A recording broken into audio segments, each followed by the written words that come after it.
এখন যে ভিডিওটা করতে এসেছি সেটা মামনকে নিয়ে ভিডিওটা করতে এসেছি। প্রায় কদিন ধরেই দেখছি মামন মোটামুটি কন্ট্রোভার্সি ছুঁড়ে ছুঁড়ে দিচ্ছে, মানে কন্ট্রোভার্সিয়াল টপিক নিয়ে ভিডিও করছে।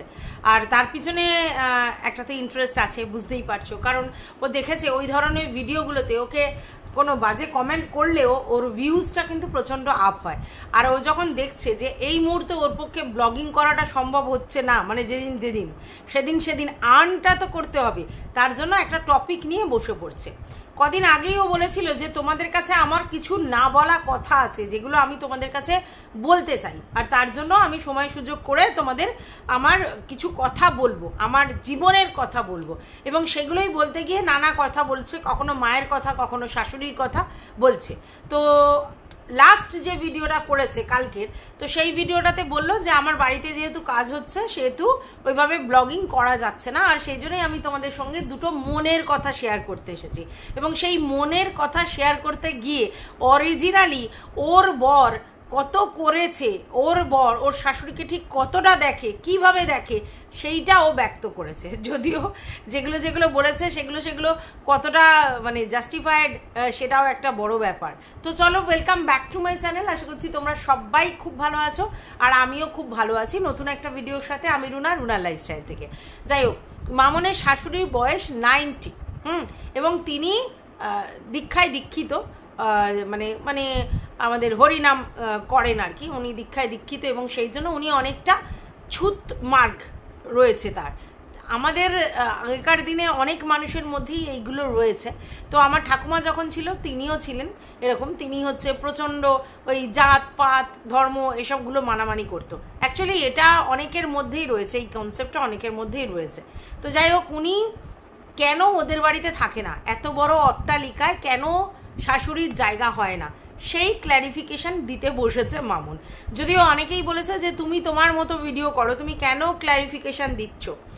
তা মানে মানুষ বুঝতে পারছে না, অ্যাকচুয়ালি ও মজা পেয়ে গেছে। যেখানে ব্লগিং করতে গেলে বেশ অনেকটা খাটিং করতে হয়, সেখানে এক জায়গায় বসে যদি ক্ল্যারিফিকেশন ভিডিও করা যায়, তাহলে ভিডিও হলো, লোকের কাছে একটু কিউরিসিটি গ্রো করলো, আর চ্যানেলটায় বেশ ভালো ভিউজও হলো, মানে ভিডিওটাতে ভালো ভিউজও হলো, অথচ খাটাখাটনিটাও সেই অর্থে করতে হলো না। দ্যাটস ওয়াই মামুন এরকম একটা পন্থা নিয়েছে।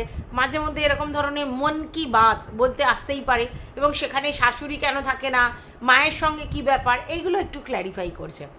তো ওর বক্তব্য তিনটে কারণে ওর শাশুড়ি ওদের বাড়িতে থাকেন না। প্রথম কথা, ওর দীক্ষা নেওয়া নেই, দীক্ষা না নিলে তার হাতে খেতে ইতস্তত বোধ করে প্রথম।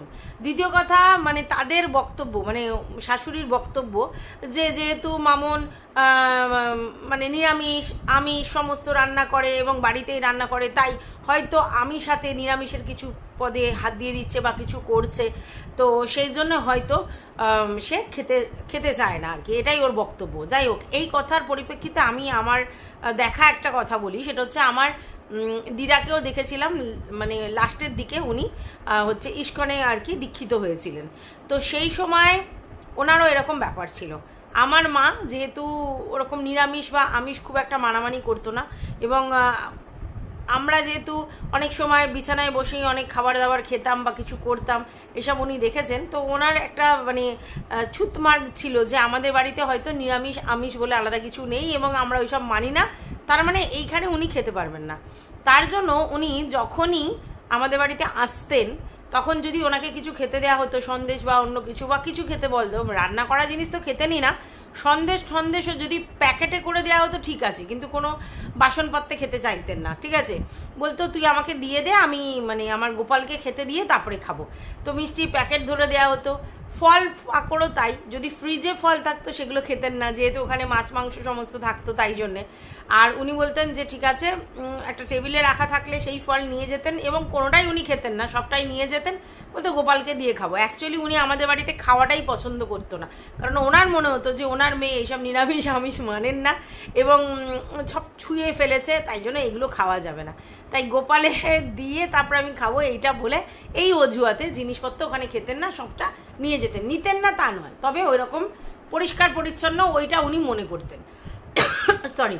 তো এটা অনেকের মধ্যেই রয়েছে যারা এরকম হরিনামে দীক্ষিত হন তাদের মধ্যে অনেকের মধ্যে এই জিনিসটা রয়েছে, আমি এটা দেখেছি, ঠিক আছে। তো সেটাই কিন্তু মামুন বলেছে, মানে ওনার শাশুড়ি এরকম ছিল।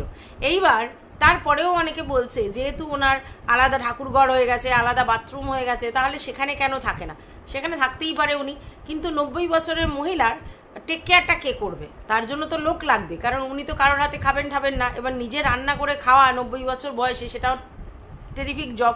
তাহলে সেক্ষেত্রে মামুনকে বেশি আর কি দায়িত্ব নিতে হবে, সেটা কিন্তু মামুন আর এই বয়সে নিতে চাইছে না, এটা বুঝতে পারলাম। আচ্ছা, এবার মামুন একটা জিনিসে বারবার জোর দিচ্ছে, সব আমার হাজব্যান্ড করে, সব আমার হাজব্যান্ড দেয়। আপনারা বুঝতে পারছেন তো আমি কি বলছি? মানে মামুন এটা বারবার বলতে চাইছে যে তার হাজব্যান্ড তাকে ইকোনমিক্যালি সমস্ত রকম সাপোর্টটা করে, মানে তার মায়ের দেখভালের জন্য। হ্যাঁ, সেটা হয়তো ও মানে গতর দিয়ে সেটা করে না, কিন্তু ইকোনমিক্যালি সব সাপোর্টটাই তার বর করে, এইটা বারবার বলছে, এইটাকে হাইলাইট করছে। আচ্ছা, প্রথম কথা মামুনকে আমার এরা জিজ্ঞাসা যে বর তোমার কিন্তু ছেলে তো তার, তাহলে তুমি যদি এই কথাটা বারবার বলো, তাহলে কোথাও না কোথাও একটা জিনিস বারবার মনে হচ্ছে যে তুমি তোমার টাকার অহংটা দেখাচ্ছ, বা তুমি এটা ফিল করাতে চাইছো যে ফ্যামিলির অন্য লোকেরা হয়তো অন্যভাবে সাপোর্ট করলেও তোমার বর যেহেতু ফিনান্সটা সাপোর্ট করে, তাই তোমার বর যেহেতু স্ট্রং, তাই তোমার বরের মানে দায়িত্বটা টাকা দিয়েই খালাস হয়ে গেছে, এবং সেই জায়গা থেকে তিনি সুপিরিয়ার জায়গায় আছে, এটাই তুমি বারবার প্রমাণ করবার চেষ্টা করছো। এটা কিন্তু ভুলে গেলে হবে না যে তোমার বরের সাথে সাথে তার ছেলে। এবার তুমি বলতে চাইছো যে তোমার ননদের বাড়ি থাকে, তোমার মানে বড় ননদের বাড়িতে থাকে, বড় ননদ সবটা টেক কেয়ার করে। বলা হয়েছিল ওনাকে আয়া দিয়ে রাখা হবে, বাট তোমার ননদ নিজের থেকেই বলেছে না, আমার কাছেই থাকুক, আমি দেখভাল করব। মানে বক্তব্য হচ্ছে ননদের বাড়ি থাকতে পারে, কিন্তু ননদ ফিনান্স কিছু করে না, গতর দিয়ে সেবা করে, রান্না বান্না টেক কেয়ার হ্যানা ত্যানা, কিন্তু যেহেতু ভাইয়ের পয়সা আছে তাই পয়সার সাপোর্টটা ভাই করে। এবার তুমি এটাও বলেছো তোমার ফ্যামিলিতে 2টো ননদ এবং তারপরে তোমার ভাসুর, তারপরে তোমার হাজব্যান্ড, মানে 4 জন। তো এবার তোমাদের এই প্রশ্নটাও তুমি বলেছো, উত্তরটা দিয়েছো যে তাহলে ভাসুর কেন দেখে না? ভাসুর দেখতো, তোমার বক্তব্য অনুযায়ী ভাসুর দেখতো, কিন্তু তোমার শাশুড়ির সঙ্গে হয়তো তোমার জায়ের কোনো কারণে মনোমালিন্য হয়েছে, কারণ সে সহ্য করতে করতে করতে আউটবাস্ট করে তোমার বক্তব্য অনুযায়ী। মানে তিনি করেন, কিন্তু করে আবার সেটা বলেন যে আমি করেছি, এবং সেই জন্য চাপতে চাপতে চাপতে যখন এই কথাটা বলেন আউটবাস্ট হয়, ঝগড়া ঝামেলা হয়। তার মানে তুমি তোমার ফ্যামিলির ভিতরের যে ঝামেলা ঝগড়া অশান্তি সেটাও সামনে নিয়ে এলেন, এবং তোমার ভাসুরের বউয়ের সঙ্গে যে তোমার শাশুড়ির একটা মনোমালিন্য ছিল, এবং সেটা হয়েছিল এই কারণেই যে তিনি ওদের বাড়িতে থাকতো এবং উনি অনেক কিছু ডিম্যান্ড করতেন, মানে হট করে এটা ওটা সেটা করে ডিম্যান্ড করতেন, সেগুলো সে পূরণ করতে পারতো না, এবং সেগুলোর থেকেই একটা অশান্তি সৃষ্টি হয়েছে। যাই হোক, তুমি তোমার ব্লগের খাতিরে তোমার শাশুড়ি তোমার বাড়িতে কেন থাকে না সেটা বলতে এসে যদি তুমি ফ্যামিলির এই জিনিসগুলো বের করে নিয়ে আসো, তাহলে কিন্তু তোমার আবার তোমাকে নিয়ে কন্ট্রোভার্সি হবে, কারণ তুমি তোমার জায়ের সঙ্গে তোমার শাশুড়ির মনোমালিন্য হয়েছে কি না এগুলো বলার কোনো প্রয়োজন ছিল না, এগুলো ফালতু কথা তুমি যোগ করেছো। তুমি তোমার ব্যাপারটা বলতেই পারো, কিন্তু সেই জায়গায় তুমি এই কথাটা ফালতু যোগ করেছো, এবং স্বাভাবিক ব্যাপার, তার মানে তুমি পারিবারিক কেচ্চাও বেচছো, তাই না? এটা তো পারিবারিক কেচ্চা, বাড়িতে সবার বাড়িতে কিছু না কিছু প্রবলেম থাকে, সেগুলো নিয়ে ঝামেলা হয়, তাহলে তুমি তোমার যাকে এসে পাবলিকালি বেচে দিলে, তাই না? এইবার তুমি বলছো যে তোমার ওই হস্তিনাপুরের বাড়ি, ঠিক আছে, সেইখানে যেখানে তোমরা থাকতে, সেটা তোমার শ্বশুরের ভিটে, কিন্তু বাড়ি ঘর দৌড় করেছে তোমার হাজব্যান্ড। তার মানে বক্তব্য হচ্ছে যে সেইখানে হয়তো বাড়ি ঘর দৌড় ছিল, কিন্তু সেটা হয়তো মানে পুরনো আগে ছিল, সেরকম একটা পাকাপোক্ত বাড়ি ছিল না, কিন্তু জায়গাটা তোমার শ্বশুরের, কিন্তু বাড়ি ঘর দৌড় কে করেছে? তোমার বর করেছে। আচ্ছা, এই যে তোমার বরের উত্থান, এই যে তোমার বরের ইকোনমিক্যালি স্ট্রং হয়ে যাওয়া, সেইটা নিয়ে তুমি কিন্তু প্রচণ্ড আত্ম অহংকারে ভোগো, এটা পরিষ্কার। তার জন্যই বারবার তুমি বলো ওই বাড়ির ইট আমার মা বা মানে হাজব্যান্ড করেছে, এই বাড়ির ইট আমার হাজব্যান্ড করেছে, আবার অন্য জায়গায় আমাদের হাজব্যান্ড বাড়ি করবে। মানে তোমার হাজব্যান্ড ইট বালি যেহেতু বিজনেসটার ব্যাপারটা আছে, এবং যেহেতু সে ফিনান্সিয়ালি স্ট্রং, তুমি সেটা কিন্তু বারবার হাইলাইট করো যে ফ্যামিলির মধ্যে, তোমার শ্বশুরবাড়ির ফ্যামিলির মধ্যে তোমার হাজব্যান্ড স্ট্রং, এবং তোমার হাজব্যান্ড সব জায়গায় সমস্ত ক্ষেত্রে টাকা পয়সা দিয়ে সবার মুখ বন্ধ করে দেয়, এটাই তুমি বলতে চাইছো, তাই তো? আচ্ছা, তারপরে তুমি 2 দিন আগেও বললে, যখন তোমার মায়ের ব্যাপারটা, তখনও বললে মায়ের বাড়িটা হচ্ছে সরকারের থেকে টাকা পেয়ে বাড়ি করার কথা হয়েছিল, কিন্তু যেহেতু সেটা তিনি পাচ্ছিলেন না, তাই তোমার হাজব্যান্ডের বাড়ি মানে যেহেতু ইট বালি সিমেন্টের বিজনেসটা রয়েছে, তাই ওই দিয়ে উনি গেঁথে দিয়েছেন। মানে তোমার মায়ের বাড়িও তোমার বর করেছে, তোমার বাড়িও তোমার বর করেছে, তোমার শ্বশুর বাড়িও তোমার বর করেছে, মানে তোমার বরকে তুমি হাইলাইটস করছো এবং মানে এটা বোঝাতে চেষ্টা করছো যে তোমার বর যেহেতু অনেকটা ইকোনমিক্যালি স্ট্রং আছে, তাই সবার ব্যাপারে তিনিই হেল্পফুল, এটাই বলতে চাইছে। তো যাই হোক, সেকেন্ড তুমি যেটা বলেছো সেটা হচ্ছে যে তুমি একটা অন্য ধর্মের মহিলাকে তোমার বাড়িতে কাজের জন্য রেখেছো, ঠিক আছে, আর সেই জন্য তোমার মানে কি বলবো, তোমার শাশুড়ি তোমাদের বাড়িতে আসেন না, মানে যেহেতু এইগুলো মানেন।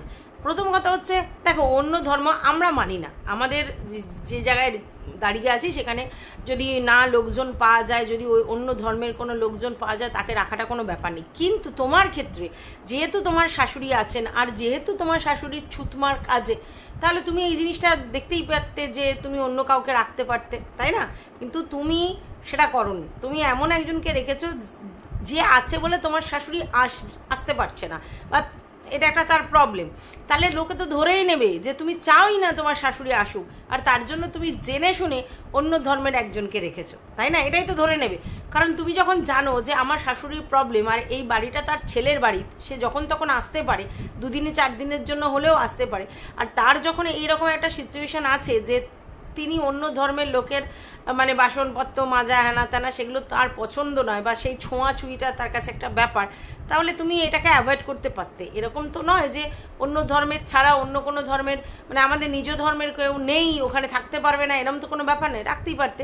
দেখো, এটা অনেক ক্ষেত্রেই হয়, মানে অন্য ধর্মের কাউকে রাখলে অনেকেই, মানে আগেকার দিনের লোকেরা অনেকেই সেটা পছন্দ করে না। এটাকে নিয়ে মানে তারা যে মানে একটু ছুতমার আছে তাদের, তারা যে অন্য ধর্মের অন্য জাতের ব্যাপারগুলো খুব বেশি মানে গোঁড়া, একটু কুসংস্কার আচ্ছন্ন, এটা তো স্বাভাবিক, কারণ পুরনোপন্থী 90 বছর বয়স মানে তো ছেলেখেলা নয়। 2025 এখন, তাই তো, তার মানে কবে জন্মেছেন তো অনেক বছর আগেকার ব্যাপার, মানে 1935 সাল ফালে জন্মেছে, তাই তো। তো যাই হোক, যেটা বলছিলাম, তো সেইটা তুমি যখন জানো তাহলে তোমার এই জায়গাটা একটুখানি চেক করা উচিত ছিল। যাই হোক, ওইটা একটা কারণ বললে। আর একটা কারণ বললে সেটা হচ্ছে তোমার ফড়িং, যে ফড়িং আছে বলে উনি আসতে চায় না। উনি বলেন যে মানে ওনাদের বক্তব্য যে কুকুর তার মানুষ নয়, কুকুর কেন বিছানায় খাটে উঠবে, কুকুর তো মুখ ধোয় না খেয়ে, সবসময় মাংস খায়, সেই মাংস মুখে এঁঠো মুখে বিছানায় উঠে যায়, তাকে তোমরা ধরো চটকাও, তারপরে আবার সেই হাতে এদিক ওদিক করো, সেটা উনি ঘেন্না পায়, বা ওনারা ওই মানসিকতা নয়। এটা ঠিক, অনেকেই আমরা যেমনি আমাদের পোষ্যকে পোষ্য বলেই ট্রিট করি, এবং পোষ্য খাটে উঠছে, বিছানায় উঠছে, হাগুমুতু করে আসছে, ঠিকমতো পা পরিষ্কার হাত পরিষ্কার করছে না, সেই অবস্থায় উপরে উঠে পড়ছে, এই করছে সেই করছে, ওদের তো আর মুচু ফুচুর ব্যাপার নেই, ওদের তো আর প্যান্টু ফ্যান্টুর ব্যাপার নেই, তারপরে ওরা ঘোরাঘুরি করছে। তো অনেকেই এই জিনিসটা পছন্দ করে না, আর বয়োজ্যেষ্ঠ হলে তারা তো পছন্দ করবে না, এটা স্বাভাবিক। কিন্তু যেহেতু তার ছেলের বাড়ি, তাহলে সেই জায়গা থেকে তোমাকে কিছুটা হেরফের করে রাখলে ভালো হতো। তবে আমি তোমার পরিস্থিতিটা বুঝতে পারছি, কারণ যেহেতু তুমি তোমার ওই মেড সার্ভেন্টের ব্যাপারটাতে অভ্যস্ত হয়ে গেছো, অনেক দিন ধরেই আছো, সেই জন্যে মানে রেখেছো তাকে অনেক দিন ধরেই, তো সেই জন্য সে ছাড়া তুমি অন্ধকার দেখবে, আর সেইখানে তার জন্য তোমার শাশুড়ি আসতে পারছে না, তোমার এখানে কিছু হয়তো করার নেই সেই অর্থে। কিন্তু দেখো, একটা জিনিস ভুললে চলবে না, সেটা তিনি তার মানে তোমার শাশুড়ি, আর শাশুড়ির পূর্ণ হক আছে তার ছেলের বাড়িতে আসা যাওয়ার। হ্যাঁ, তো সেই জায়গায় যদি তুমি দায়িত্ব এড়াও, বা তোমার হাজব্যান্ড শুধু পয়সা দিয়ে খালাস হয়, বা এইসব ছোট ছোট জিনিসগুলো যদি তুমি ম্যানেজ না করতে পারো, তাহলে তুমি কি আর ছেলের বউ হলে, তাই না? কি ছেলের বউ হলে? তার তো জায়গাগুলো তোমাকে পূরণ করতে হবে। আজকে যদি বাই চান্স তোমার ননদরা দেখভাল না করতো, বা ননদরা না থাকতো, তাহলে তো তোমাকে তোমার বাড়িতে এনেই রাখতে হতো, আর এইভাবেই তাকে বুঝিয়ে সুঝিয়ে অ্যাডজাস্ট করে নিয়েই চলতে হতো, তাই না? আজকালকার দিনে তো অনেকের বাড়িতেই একটা ছেলে একটা মেয়ে, তুমি নিজেই একটা সন্তান, তাই না? এখন যদি তোমার শাশুড়ির এরকম একটা সন্তানই হতো, তাহলে কি হতো? তাহলে তিনি কোথায় থাকতেন?